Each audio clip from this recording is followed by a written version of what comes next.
We're going to move to the lightning round. And John, I'm going to start with you on this one based on, some of the conversation. You talked about the quantifying of stuff. What's the most important thing if you're evaluating a product management professional development opportunity? You have quantified the need for something. How are you going to evaluate product development or professional development opportunities and find what's the right one? What's the most important thing to think about?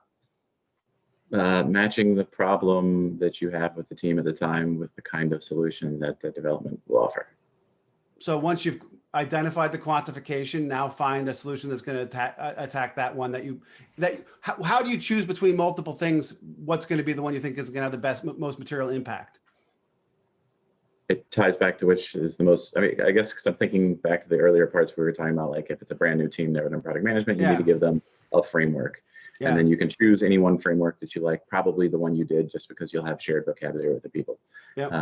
Alternatively, if you're trying to level up an existing team, then there's a specific problem you seem to have. They don't prioritize well, or whatever the thing is. And so then you find the best people to help you with that sort of problem. So matching what the current need is to the opportunity. Yeah, and ideally you find an organization that can help you across a bunch of different and you problems, can then have a relationship over time. Yeah, I think that's great. Jason. Yeah. So that's what I was. So I really kind of ditto what John said. I know that's not appropriate, but put an and on it.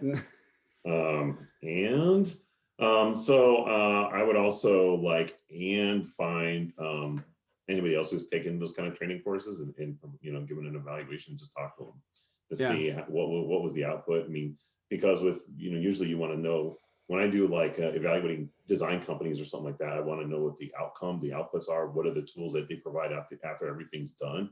The consulting engagement, in this case, this consulting engagement output is what people have learned and actually done in the organizations after they've taken those courses.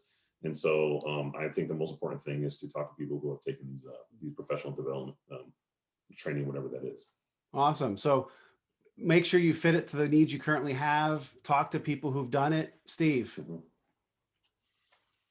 Yes, and I think that ultimately I would be evaluating on the portfolio of offerings. I would want to have a one-on-one coaching for my directors, and I'd want to have cohort-based hands-on for my level up medium people, and I'd like to have a team building for my junior people. And so being able to find a vendor that can do all of those things, or getting a training course that can do all of those things, and to amplify what John said as well, over time.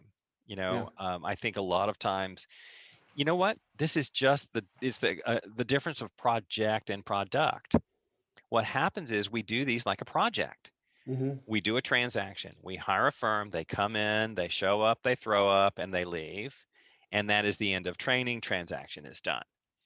And yet what we're talking about is not the project of training, but the product of training. And that is, we want to transform an organization over the space of 18 months, not over the space of 18 hours.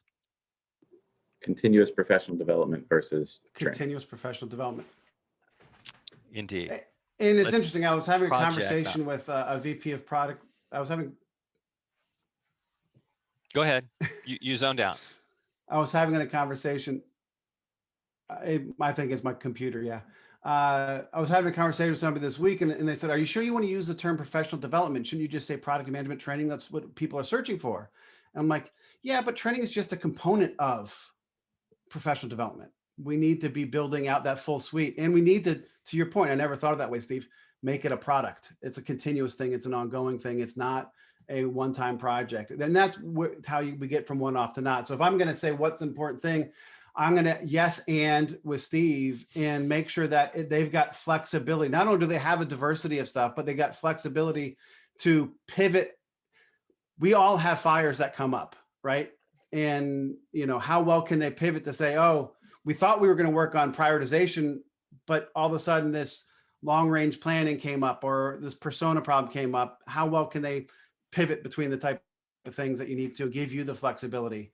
Because there's got to be that baseline ongoing, but it's got to be able to help you also in your moment of need.